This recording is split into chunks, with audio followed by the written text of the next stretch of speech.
guys, welcome to episode 23 of the Howie's Musings project. Today is our second anniversary actually, and as always I feel optimistic about what the future holds.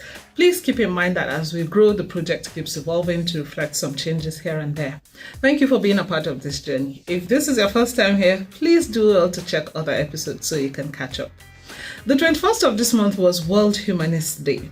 Now, according to Humanist International, the day is marked to spread awareness about humanism as a philosophical life stance, which aims at effecting positive change in the world.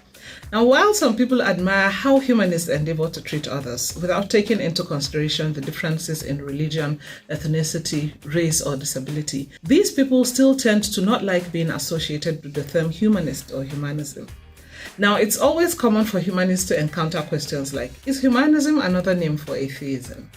So this is so because many atheists also subscribe to a lot of humanistic philosophical worldviews. However, there are different definitions of this philosophy. Humanist International defines humanism as a democratic and ethical life stance, which affirms that human beings have the right and responsibility to give meaning and shape to their own lives. Now, it stands for the building of a more conducive society through ethics that promote human values which all humans naturally need. While trying to achieve this goal, some rational means of free inquiry should be explored for all individuals to enjoy the liberty of maximizing their natural abilities. So the philosophy doesn't therefore negate any religious belief of the religious humanist, nor does it force any religious belief on the non-religious ones. Fair enough if you ask me. Now, humanists are often liberals whose ideals are based on concepts of the guaranteed rights of private individuals. Ideals such as 1. Freedom of speech. This, as we know it, is a principle that supports the freedom of an individual or a community to articulate their opinions and ideas without fear of harassment or censorship from those who share different views. The right to freedom of expression has been recognized as a human right in the Universal Declaration of Human Rights. This is why humanists always advocate for the application of emotional intelligence in weighing their utterances, putting into consideration their audience, while voicing out their opinions about some critical issues. Now, number 2, freedom of religion. So according to Article 18 of the Universal Declaration of Human Rights, everyone has the right to freedom of thought, conscience, and freedom to practice his or her religion as long as the person doesn't infringe on the rights of others. This right includes freedom to change religion or belief.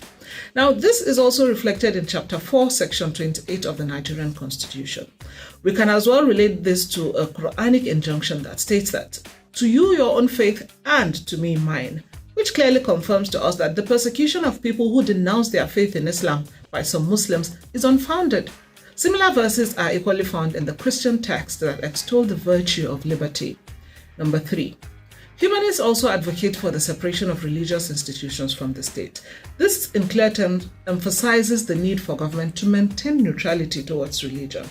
The rationale for this is to checkmate the excesses of the politicians in manipulating religion for their political agenda, which divides the citizen by promoting sectarian hostility, tension, and distrust, leading to the latent bloody clashes among the gullible masses.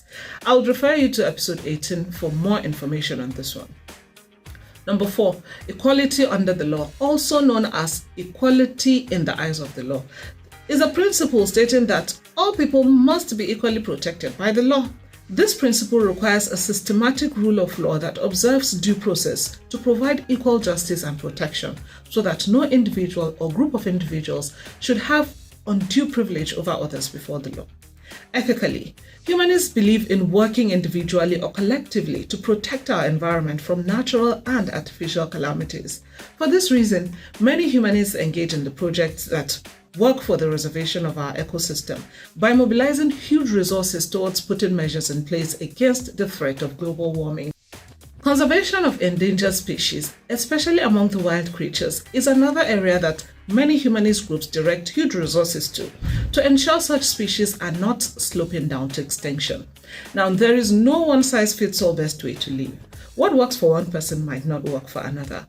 It therefore becomes pertinent for us to be tolerant of diverse approaches and appreciate the virtue of holding ourselves responsible for our actions. The interconnectivity of humans' life to one another is what makes collective actions more beneficial to mankind than having to promote intolerance and hostility over some differences between us that are supposed to naturally be harmless. Humanists therefore see this as a task that we owe our friends and family, including others on whom our actions have consequences, in order for us to leave this universe better than the one we met. Please feel free to leave your questions, comments, or contributions and share this video if you may. Until next month when I come musing again, it's bye for now.